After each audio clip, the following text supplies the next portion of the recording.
अभी और बढ़ेगी के? बारिश का ही पानी है।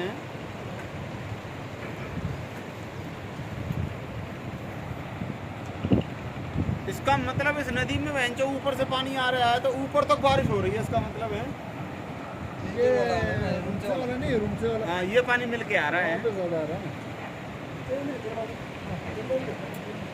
ये ब्रिज का भी हमको कहानी लग रहा है खत्म ही है इस साल। क्यों क्यों खत्म है भाई? ब्रिज में कुछ ना हो रहा है।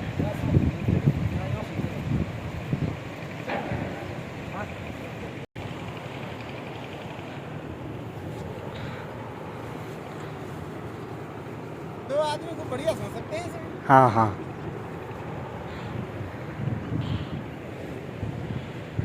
यही बढ़िया है। क्या है? हल्का और हैं जो कहीं भी गाड़ दो ना, कल किसी वैसी कच्ची जगह हो। हाँ,